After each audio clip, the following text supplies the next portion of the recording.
Baik, pertanyaan pertama. Menurut kalian, sejauh mana fungsi paragraf dalam menyusun sebuah karya tulis ilmiah? Jawabannya, paragraf memiliki peran yang sangat penting dalam menyusun sebuah karya tulis ilmiah. Mereka membantu dalam satu, penyampaian informasi yang terstruktur. Paragraf membantu menyusun informasi secara terorganisir, memungkinkan penulis untuk mengekspresikan satu ide atau topik tertentu dalam setiap unit informasi yang jelas. 2. Pengembangan argumen.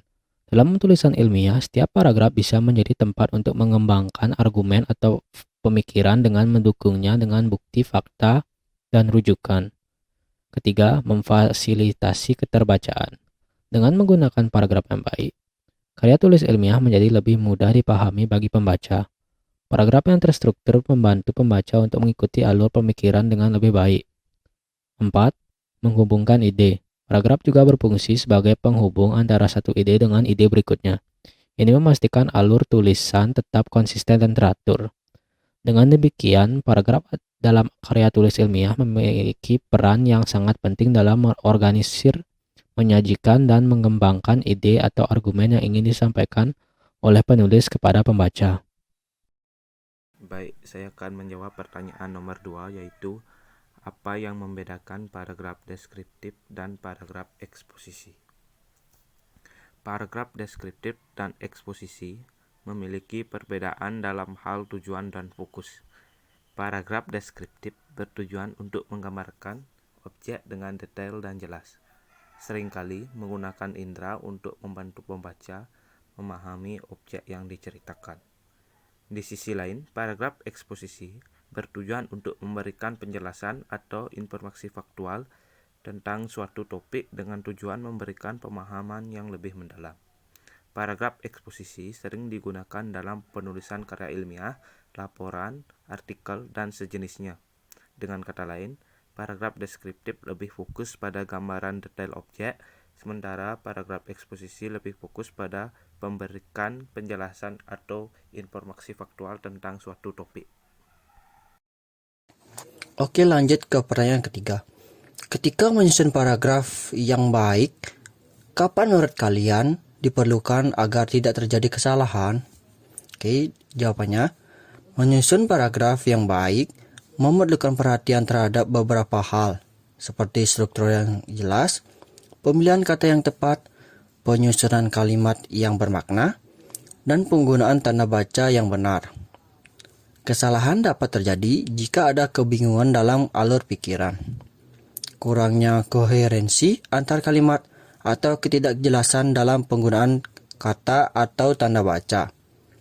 Dengan memperhatikan hal-hal tersebut, paragraf yang baik bisa disusun dengan lebih baik.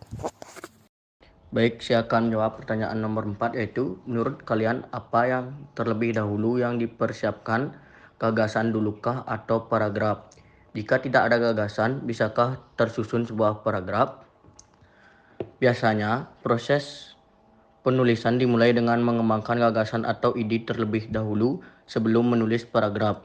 Namun, dalam beberapa situasi, terkadang bisa saja langsung menulis paragraf tanpa gagasan yang sangat terperinci.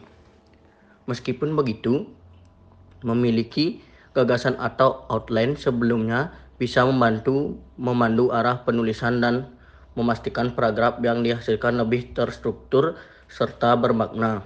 Jadi, walau tidak ada gagasan yang sangat terperinci, memiliki kerangka pikiran atau gagasan umum bisa membantu dalam menyusun paragraf dengan lebih baik. Soal nomor 5. Bagaimana kalian melihat pola pengembangan paragraf dalam penyusunan sebuah paragraf? Adakah fungsinya? Jawabannya, pola pengembangan paragraf merupakan kerangka atau struktur yang digunakan untuk mengorganisir ide-ide dalam sebuah paragraf. Ada beberapa pola pengembangan yang umum digunakan seperti pola deskriptif, naratif, argumentatif, perbandingan atau penegasan, sebab akibat, dan lain-lain.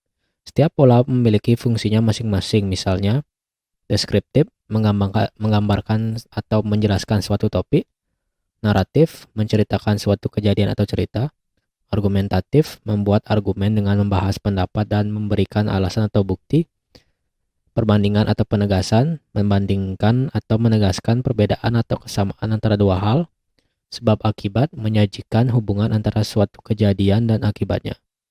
Setiap pola pengembangan membantu penulis dalam menyusun paragraf dengan lebih terstruktur dan jelas.